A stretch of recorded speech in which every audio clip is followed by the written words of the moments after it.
Hello, welcome to a special edition of CropLife Retail Week. I'm Sfiligoj, editor of CropLife and CropLife Iron, here with partner in crime Lara Sowinski and a special guest, Eric Schroeder from Corteva. Eric, thanks for joining us this week on CropLife Retail Week. Yeah, Eric and Laura, it's a pleasure to be here. Finally, the sun is starting to shine here in central Iowa, and we're starting to think about kind of get some field work done. Well, which is funny because I'm up in Northeast Ohio. We were having it's not cold enough for snow, but boy, the rain is coming down very hard and fast Well, this we're in a day. catch 22. We need the rain, but we need the dry. So we'll see which Yeah. one prevails. Well, I was gonna say, but I know, as you point out, as we're recording this, we're in early April, and I know this is that time of year when everybody is getting into the field. There's lots of planting going on, field work going on, where you're doing the burn downs. So, if you could give us a little bit of information on what Corteva's got going on that's going to help the grower and ag retailer as they get into their field work here in the spring. One of the joys I have with my job with Corteva AgriScience is that I work across a lot of our portfolios and a lot of our new product launches. So whether that's soybeans, we just recently launched Kyber Pro, Sonic Boom, and Versa, some new residual tools for that marketplace, to Resicor Rev, Cairo and corn, Celebro and nematicide, and then obviously we're still the foundational product, Enlist Weed Control System. And all those products in themselves excite me because of the value they bring to the customer, especially in these challenging years. But one that's always been really near and dear to my heart is the Enlist Weed Control System. One, because I was a research scientist that actually got to bring it to the market. Now I'm on the marketing side and I get to really see the value it brings. And if I had to sum up that product into kind of three words, I would say performance, I would say peace of mind, and flexibility. Those three words kind of bring that system to my mind. One, when you think about performance, growers don't plant technologies and germplasm that doesn't yield. And with 65% of the market now with Enlist E3 soybeans, we're seeing double-digit growth in corn and an expansion in cotton. Growers are choosing this technology because they want the yield performance. They like the flexibility of the Enlist Weed Control System. They like the fact that there's not any of the restrictions from time of day, temperature, but we give them more choices, more herbicide modes of actions to choose from, because all three commodities are tolerant to 2,4-D choline, glufosinate, and glyphosate. And in corn, we also bring 5 tolerance. So more choices equals more options, more flexibility, and peace of mind. When you think about 2025, where we're at right now, there's a lot of uncertainty, weather, economics, and knowing that you can count on a product like Enlist One or Enlist Duo to deliver that weed control without having a negative effect to your neighbor or your neighboring field, that's a huge peace of mind. So there's a lot to be excited about here at Corteva AgriScience. Very good. Well, Eric, if you could, as you hinted at the top of it when you started speaking, some of those new herbicides that you talked about at the Commodity Classic event that took place in Denver a little earlier this year, our viewers may not be familiar with those. So if you could, I mean, I'm sure they've heard of Kyber and Sonic, but if you could expand upon what's new and different about Yeah. these new ones that are coming into the market. Yeah, so here at Commodity Classic, we launched, and we've been in the process of launching several new products. One is Kyber Pro for the soybean market, mainly the soybean market. There's other secondary crops there. But for those that really like that Valor-based program, we're bringing in metribuzin and pyroxasulfone in with that Valor to give you a one pre-mixed product, great for burn down, no till, those conventional eggers with good residual control. If you're more in the sulfentrazone based camp, that's where Sonic Boom comes in, bringing that authority and metribuzin again in a nice, convenient liquid premix to gives you options depending on which way you like to farm, and how you farm early in the spring. But then also bringing in Inversa for that in-season residual. One of the things that I think a lot of growers have seen the value of is that in-season residual, because what we're really trying to do is top off that in-season residual to get us to canopy closure, and that's where the Inversa, that encapsulated acetochlor, brings a lot of value. And of course, one of the things we're obviously trying to do with these new products, these new systems like Enlist, is help the grower community better manage the weed pressures they're dealing with. So, again, having been a Commodity Classic, I know a couple of weeds kept getting mentioned over and over, but he mentions Palmer, of course, and water hemp. So tell me a little bit more about how the products you have are going to help with those two really troublesome weeds. Yeah, when you think about how we try to approach the weed control program, and regardless of commodity, Eric, I think it always starts with a good foundation, multiple mode of action pre. And we have that in Sonic Boom. We also have that in Kyber Pro, Reservoir Rev, many of our other new products that we've launched.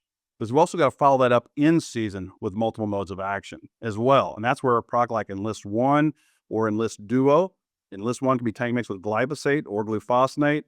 Bring in that Inversa application for that in-season residual. Now you're back to multiple effective modes of action to try to keep those key driver weeds or those hard to control weeds or the resistant weeds kind of at bay. And that's really how we've always approached our weed control, again, regardless of commodity out there. One other thing I was hearing about are some more, I guess you'd call them emerging weed, troublesome weeds that are coming into the marketplace. A commodity folks have mentioned kochia to me quite a bit, and I also heard a lot about Italian ryegrass. Any thoughts on those two weeds as they're sort of appearing on the horizon? Well, are both weeds new to the United States? By no means. Typically speaking, our western marketplace, that Nebraska West and that northern cereals plains have always dealt with kochia. When you get down south, typically we see more Italian ryegrass because of winter wheat. It's been there for quite some time. But the way you battle both those weeds is really, at the end of the day, no different than how you approach Palmer amaranth, common water hemp. We want to use multiple effective modes of action. And that's really where working with your local retailer and understanding what are your key driver weeds in this particular field, what's at my arsenal as far as tools and herbicides to use, and then really matching that up. And we've clearly shown that, like in an Enlist weed control system for kochia, that we can still use a multiple mode of action pre-down, use a glufosinate-based program with Enlist One, put some in-season residual, and we get very, very effective weed control for kochia. So there's, again, the principles don't change just because we have a different weed. It's just how do we adapt our current tools out there. Okay, well, I'm glad you mentioned tools because one other thing I was hearing a lot about at Commodity Classic and other trade shows I attended over the winter, of course, when you're looking at the application side of the equation. There's a lot more, I guess you would call targeted application systems coming into the marketplace. Some folks are actually even experimenting with drone use, drone application as well. Tell me how the Enlist system is going to work or could work with some of these new emergent technologies as they come into the marketplace. So when you think about any of your systems that you're trying to utilize, the new technologies out there, and typically when it comes to drones, we typically don't see a lot of herbicides going through drones, more of our fungicides, maybe insecticides. But obviously with the See and sprays and some of that type of technology out there, and there's a lot of different manufacturers, you want to make sure that that technology fits into your program. We're on the infancy stage of a lot of these technologies. So, the easiest weed to kill is that weed that's really, really small, less than a half inch tall. Well, some of these technologies don't see that. So if you're able to still make broadcast applications out there and make sure that you get good coverage all the way across the row and within the row, that's probably the best way to go ahead and still get a very, very effective weed control. Plus, by layering residuals, we either need to have two tanks or we're going to have to do a tank mixture of that. And then we're back to applying broadcast. So it depends on your setup. It depends on what you're trying to do. But at the end of the day, we can't abandon the good weed science principles that we've utilizing here to minimize resistance just to save a few dollars here and there. Because ultimately, the savings you have this year could really have a negative effect the following years to come. Because again, we still have weeds around for 10, 15, 20, up to 100 years in some cases. But Laura, I've been dominating this talk thus far, but I suspect you may have a question or two for Mr. Eric as well. Yeah, I was just thinking you guys talking a lot about commodity and certainly the benefits of being able to talk and have conversations with folks, face to face at trade shows and such. And um particularly when you're introducing a new product or way, exploring ways that to apply it, maybe what's happening at the local level, what's unique in my region versus over here. Just when it comes to helping the retailer, Eric, stay, kind of up to date or aware and better informed about the product, and if they have some questions, how do you guys support that to make sure that they're, you know, at Well, you first? bring up a great point, and there's a lot of there's a lot of regional differences. There's a lot of times county by county differences out there, and 9 times out of 10, that local retailer is that subject matter expert for that farmer. So it's always important in our minds that we want to make sure not only our retailers know what's coming, as soon as we can, usually within a year of a product coming out, we want to make sure they're armed with the right information. And that comes down to our local sales reps. We also do a lot of education throughout the summer at our field day events, training events, and also winter meetings. But ultimately, that information, we're arming the retailer. They in turn are arming the grower. And one area that I think is probably best suited for retailers, especially from education, is those farmer applied applications. Most of our retailers do an excellent job of application. That's what they do each and every day. And where for farmer dealers, that is more seasonal. We're spraying the pre's, made some posts, and then we're done. Having that good conversation at a retail level of the importance of using multiple modes of action, especially in a year like this, where a lot of growers are wanting to try to cut back on certain aspects if we can. We're trying to get the economics, the ROI, trying to make sure that the balance sheet balances out. If we start cutting out, especially on herbicides on the front end, we can play catch up all season long and ultimately have a huge negative impact. And that retailer can be an excellent resource for them. But at the same time, they can be an excellent resource on just, I'm going to call it BMPs, just the very basics. It's not unique to the Enlist weed control system or the corn or soybeans. And that's just starting off spraying small, actively growing weeds. And really, one thing we forget to do is scout our fields. I mean, there's used to be a day we used to scout a lot of our fields. The reason we were doing that is we wanted to see what stage the weeds were at. Then we want to scout after an application. Did we do a good job of controlling the weeds? If we didn't, let's have that conversation. Was it a rate? Was it an environment? Was it a resistance issue that we didn't know about? Those are all things and that's where retailers can have a huge impact, especially with the growers out there. Yeah, actually, when you mentioned some weeds, being that half-inch tall that just maybe missed, with the technology that we had, that's a good point. Just getting out there and truly walking the field. So good point.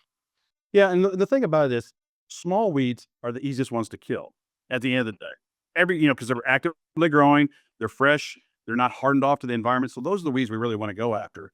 The other thing is if we miss them today, for whatever reason, most times growers aren't going to be coming back for another application for 14 days, or maybe 10 to 14 at the most. Well, if you're dealing with some of our species, that's a half inch to an inch of growth. Now we're dealing with a 10 or 12 inch weed when you come back around. By scouting afterwards, you also get to understand what you missed and why, so you can get more timely the second application. But it also allows you to look at what you were doing with that sprayer.